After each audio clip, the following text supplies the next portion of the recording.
Halo teman-teman penonton podcast Iteba Berpuisi. Hari ini aku bersama Uyung Hamdani, biasa disapa dengan Om Uyung. Om Uyung ini seorang jurnalis, fotografer, dan relawan di Palang Merah Indonesia PMI.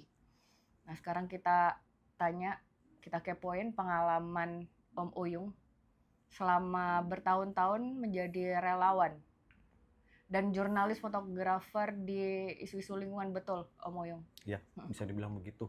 Ya, silakan Om. Halo kawan-kawan Steva dan pemirsa Steva, saya Uyung. Sekarang sehari-hari lebih banyak motret sih sebenarnya untuk kegiatan di Rohana Project di isu lingkungan. Betul.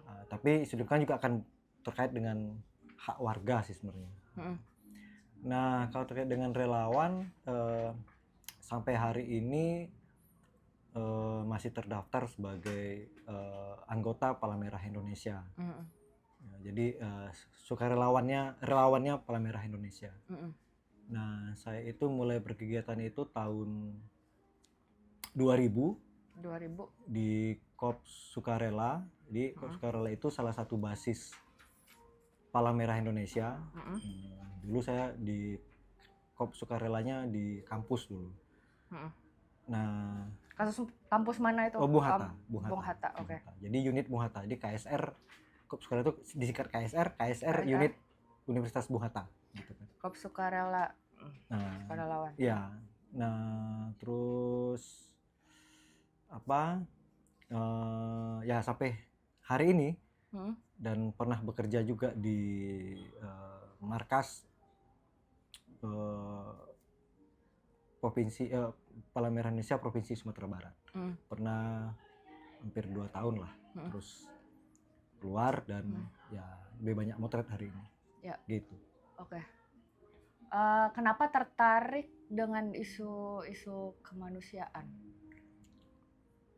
Om Uyung? Ya apa ya? Mikirnya begini. Kalau misalnya saya kesulitan, saya akan butuh bantuan orang lain. Ya. Nah, jadi begitu juga pasti ketika orang lain kesulitan, dia akan butuh orang lain untuk menolongnya gitu kan. Betul. Nah hari itu memang bergabungnya begitu karena Sumatera Barat kan dari dulu yang saya tahu itu ya banjir, longsor, daerah rawan bencana. Daerah rawan bencana, laboratoriumnya lah. Semua potensi ada di sini kan. Nah ya, jadi dulu itu ya pinginnya begitu. Jadi kalaupun saya kesulitan, saya pasti butuh orang lain kan. Dan orang lain ketika dia kesulitan akan butuh kita juga yang yang bisa meringankan beban mereka yang sedang kesulitan itu. Gitu. Nah, pada saat itu Om kan memang ada akses ya karena ada Korps Sukarelawannya gitu di kampus Bung Hatta gitu. Nah, bagaimana dengan hari ini? Tentunya banyak juga orang yang ingin terlibat, ingin berkontribusi di penanggulangan bencana barangkali, atau bahkan ketika bencana terjadi ingin membantu dalam proses pemulihan. Gimana caranya?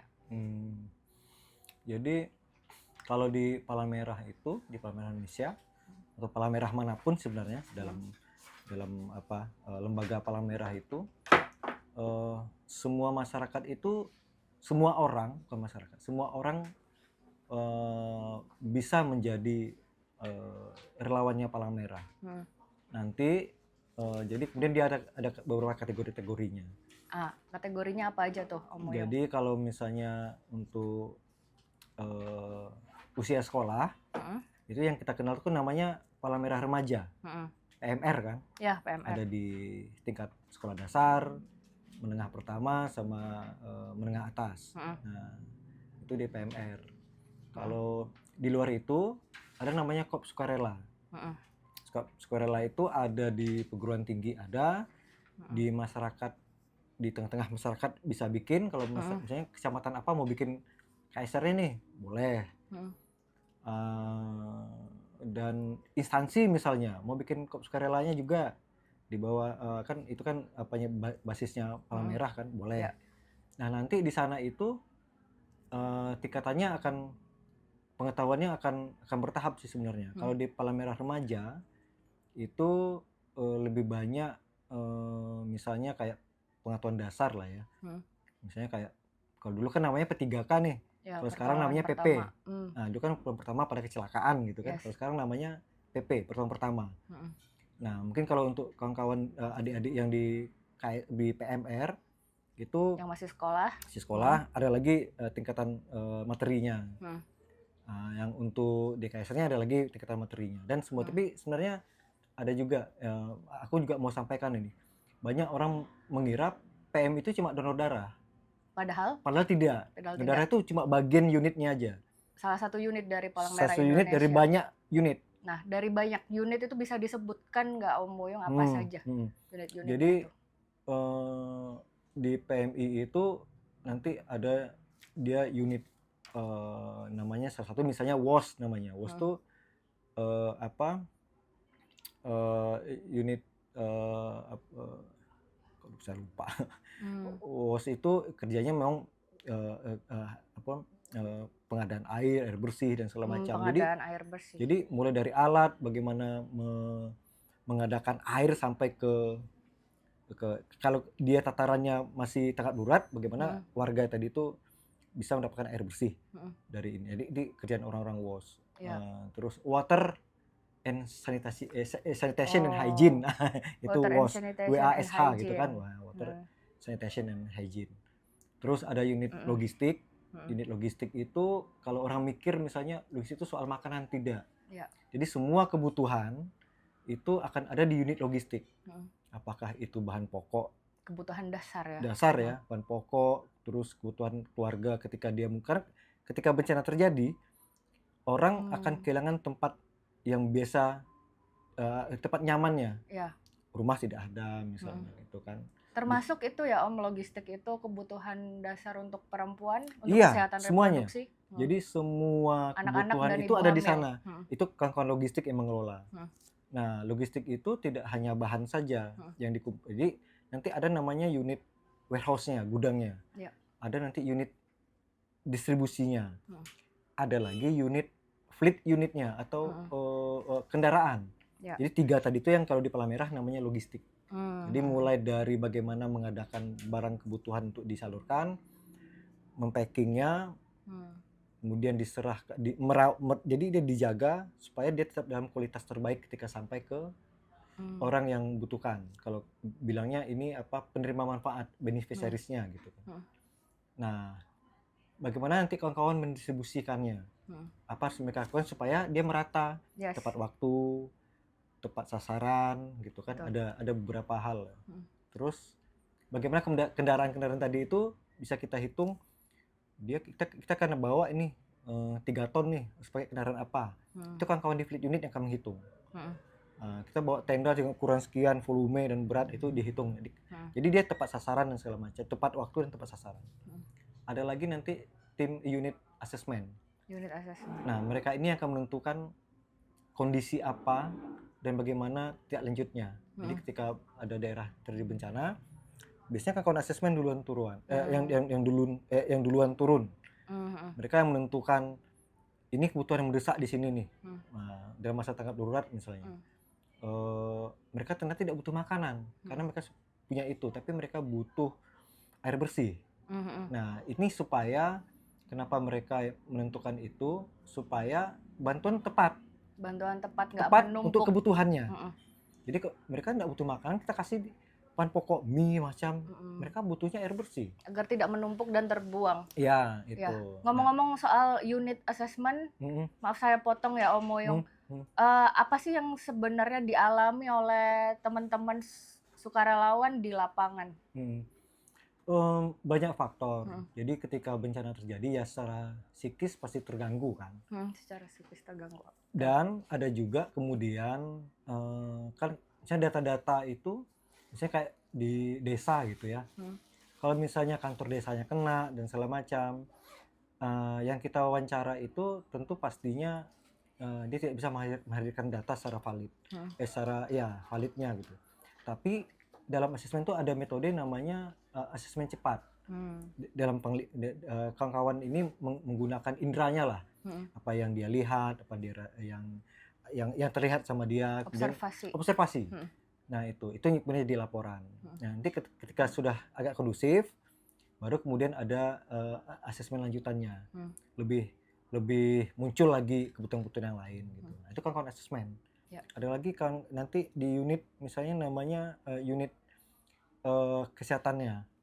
Nah, bagaimana di mana dia harus mendirikan pos kesehatan, berapa orang petugas medis yang harus ditaruh di situ, bagaimana keamanan mereka, semacam itu akan dihitung sedemikian rupa. Jadi setiap operasi bencana itu semua personil itu sudah dilengkapi dengan pengetahuan. Nah, jadi ketika masuk, misalnya Kak Ica nih mau masuk anggota PMI nih, nanti ada pendidikan, ada pendidikannya, ada pelatihan, ada orientasi awal, apa itu palang merah, menggunakan 7 prinsip gitu kan. Terus nanti dilatih secara dasar. Nanti di latihan dasar nih Kak Ica mau lanjut lagi nih, mau ke spesialisasinya, kan semua bisa dipelajari tuh. Aku mau minat di asesmen, nanti Kak Ica akan masuk ke spesialisasi asesmen. Nah, di palang merah itu dibatasi untuk spesialisasi. Tidak semua pengetahuan tadi itu dipelajari. Maksudnya itu ini supaya kita memang betul-betul fokus dengan pekerjaan kita. Jadi maksimal itu dua spesialisasi. Jadi Kak Ica bisa ahli asesmen, bisa juga ahli WOS. Nah, tapi jangan lagi ditambah yang lain supaya bisa fokus. Biar bisa fokus. Jadi semua orang bisa. Ada orang bilang, Bu Ina kalau misalnya saya disabilitas, bisa. Kalau disabilitas di mana biasanya, di unit mana Om Uyung? Bisa ditempatkan di mana saja, tapi dengan kapasitas dia nanti.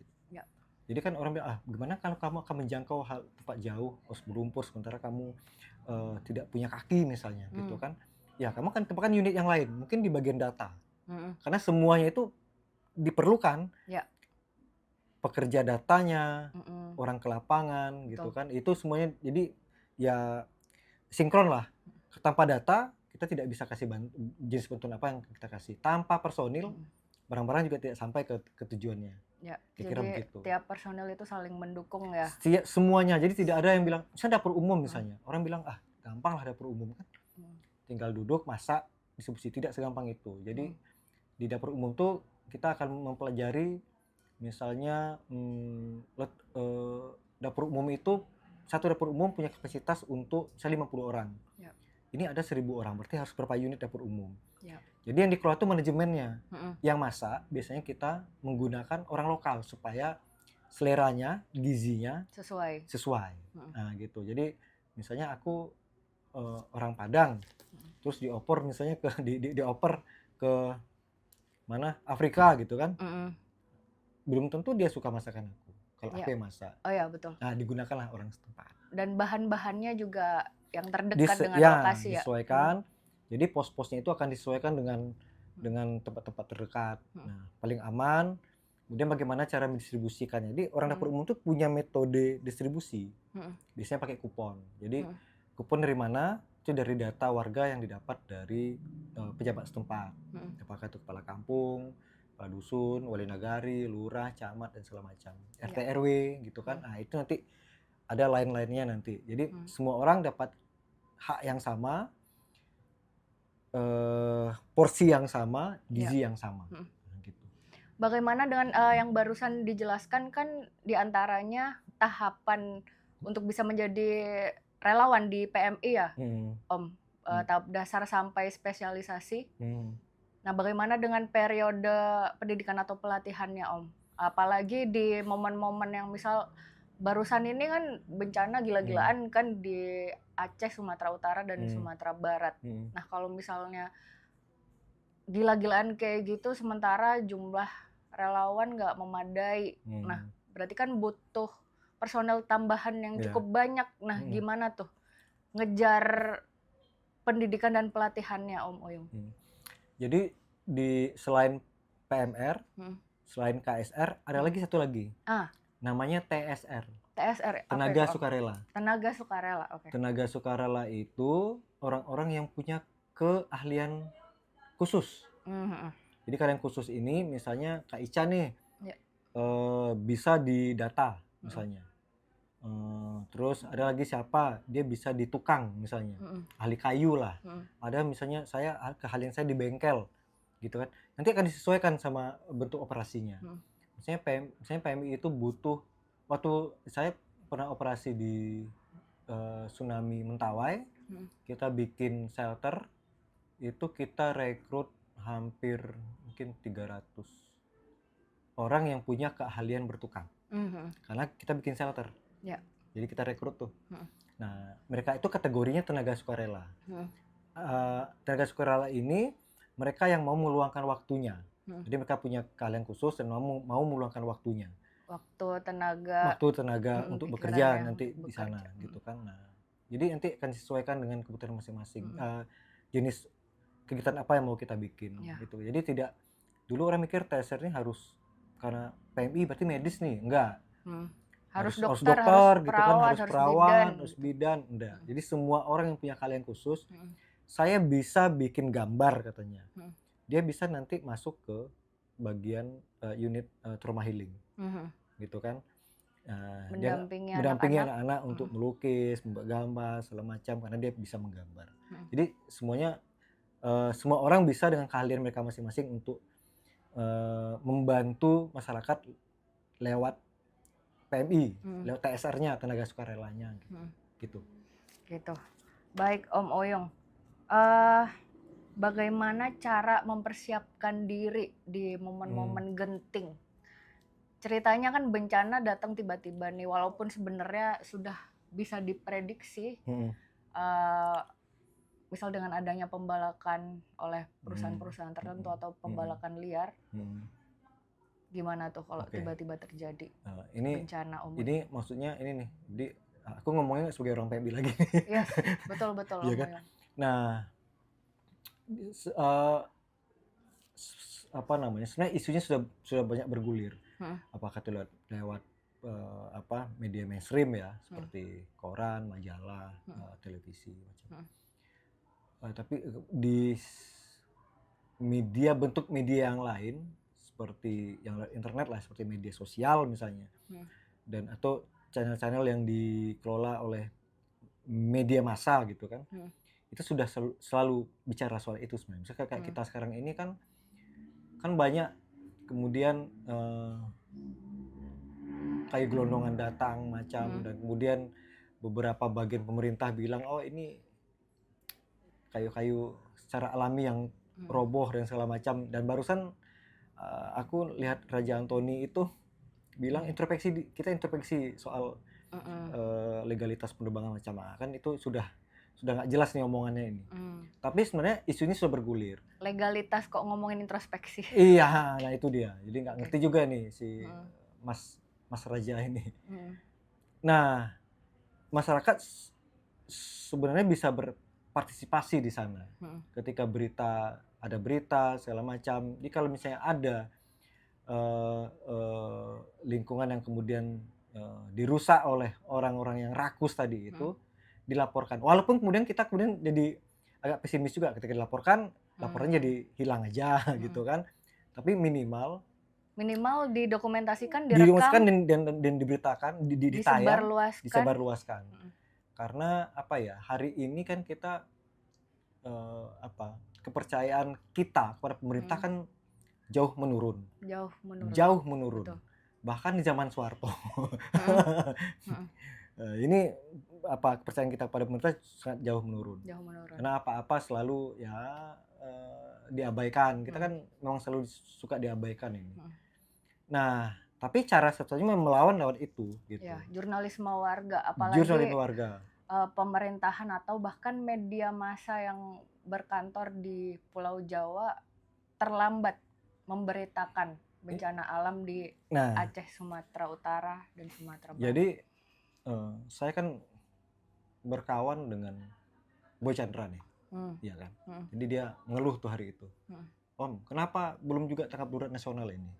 Terus aku bilang begini, pertama banyak faktor yang untuk menyebutkan kapan ini jadi darurat nasional. Hitung-hitungan di sana. Yang kedua, ini memang permintaan dari pemerintah daerah.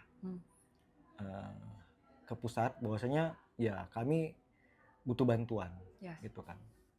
Nah kemudian banyaklah posting-postingan, bahkan sampai presiden lah gitu kan, macam-macam. Sampai kemudian aku lihat postingannya, salah satunya, aku nggak tahu ini hoax tidak, tapi aku sebutin aja lah.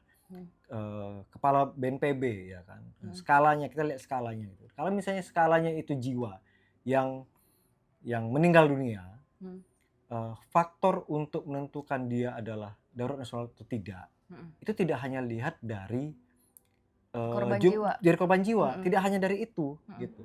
Apalagi populasi penduduk di Sumatera kan jauh satunya berbeda itu ya, dengan Pulau Jawa, jadi bukan itu. Jadi banyak faktor kemudian, dan menurut aku ini sudah cukup syarat untuk penetapan ditetapkan sebagai darurat nasional. Nah, karena kita juga melihat pemerintah daerah kita, Sumbar khususnya lah ya, dari dulu juga mencela-mencela juga untuk hal itu, terkait dengan misalnya regulasi penebangan hutan misalnya, menerima atau tidak proyek strategi nasional. Itu kan juga menentukan arah lingkungan kita kan, berapa banyak hutan yang akan dibabat dan segala macam. Kemudian nanti akan sampai ke ketahanan pangan. Ya betul. Apalagi ini ada Omnibus Law yang bank tanah itu, perusahaan bisa mendapatkan hak untuk melakukan apapun itu selama kurun waktu 90 tahun. Aku nggak ngerti sih itu ya, tapi bagi aku memang pemerintah Sumatera Barat kurang serius untuk ini. Maksudnya ada gerakan, tapi aku melihatnya semacam gimmick-gimmick aja. Maksudnya seremonial aja. Jadi enggak betul-betul pengawasan, tidak betul-betul dengan tegas melarang gitu kan. Nanti kalau sudah ada kejadian timbul statement, seolah-olah sudah lakukan macam-macam lah. Kalau misalnya kita flashback jauh ke belakang, itu ada kejadian ketika di Setinjau Laut itu antara BPBD dan Dinas Kehutanan. Mereka berseteru tuh, mana bagian ditebang atau tidak gitu kan. Itu aneh menurut saya itu. Itu aneh sekali, tidak ada koordinasi. Dan mungkin lewat ini juga mau aku sampaikan juga ini. Jadi beberapa kawan-kawan yang sudah bergerak hari ini, aku selalu tanya, ada beberapa titik-titik yang bahkan tidak masuk bantuan. Kenapa? Koordinasi yang tidak ada. Koordinasinya kurang, dan selalu ketika bencana selalu koordinasi itu yang jadi masalah. Maksudnya sudah berkali-kali, dan kita yang hidup di wilayah bencana, masa dari tahun ke tahun cuma masalah koordinasi aja. Artinya kan ada yang tidak beres di tubuh pemerintah. Betul. Dan selalu kemudian nanti akan ada yang disalahkan itu adalah masyarakat. Masyarakat nebang hutan, nebang kayu. Lah kalau dia nebang kayu di lahan dia dan tidak itu di wilayah hutan lindung, dan itu dibolehkan oleh negara, kenapa dia disalahkan? Kapasitas seorang individu untuk menebang pohon dalam sehari itu tentu maksudnya nggak sebanding dengan kemampuan perusahaan besar. Artinya melihatnya harus proporsional kan. Maksudnya, dan kita memang tidak jujur, pemerintah kita tidak jujur pada diri dia sendiri. Dia lemah untuk banyak hal. Betul. Lebih suka ribet pada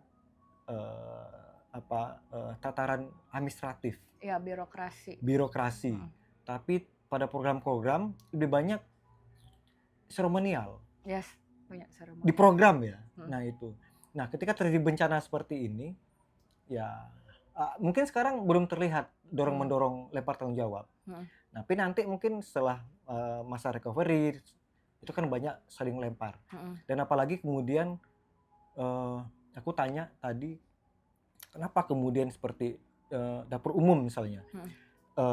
Salah satu domain dapur umum itu ada di dinas sosial sama teman-teman Tagana itu. Tapi mereka tidak bergerak. Kenapa? Anggaran tidak ada, terpangkas jauh. Terus kawan-kawan yang lain juga begitu. BPBD misalnya, bagaimana mereka bergerak ketika mereka tidak punya anggaran yang cukup untuk menjangkau semua wilayah yang terdampak gitu kan. Karena anggaran dipangkas. Aku nggak ngerti itu betul-betul dipangkas atau tidak, tapi yang aku dengar begitu. Kalaupun bisa dipangkas, kenapa dipangkas? Karena dulu seingat aku itu untuk bencana itu negara sudah menyiapkan dana ya dalam tanda kutip dana abadi lah, digunakan kapanpun untuk penanggulangan bencana. Tapi tiba-tiba hari ini ada isu seperti itu misalnya kan, ya taruhlah tiba-tiba nol gitu, padahal dana abadi. Nggak bisa ini bergerak karena nggak punya uang nih, nggak bisa beli bensin kendaraan dan segala macam. Ujung-ujungnya yang dapat menolong memang warga ya, warga menolong warga. Warga tolong warga. Oke, baik. Ada rekomendasi nggak Om Uyung bacaan yang bisa memantik rasa kemanusiaan kita? Tadi kita jangan ngobrol ya. Aku itu salah satunya bukunya, aku lupa pengarangnya, Nawal El Haddad ya. Nawal El Saadawi. Nawal El Saadawi, Perempuan Titik Nol. Itu soal kemanusiaan ya. Itu bagaimana kemudian perang merenggut cara hidup kita sebagai manusia gitu kan. Terus beberapa buku di Steva ini kayak buku Patricia MF juga bisa. Ada Hikayat Sumatera. Ada bagaimana kemudian hutan-hutan dibabat dan segala macam, bagaimana orang-orang hidup di Sumatera ini yang kemudian memang pemerintah itu tidak memperhatikan mereka betul-betul gitu kan. Terus beberapa buku lingkungan seperti ini yang Kak Ica pegang ini, seperti Jurnal Wacana. Wacana Ekologi Politik, Bencana dan Perubahan Iklim, karena memang perubahan iklim yang sangat ekstrim beberapa dekade ini menentukan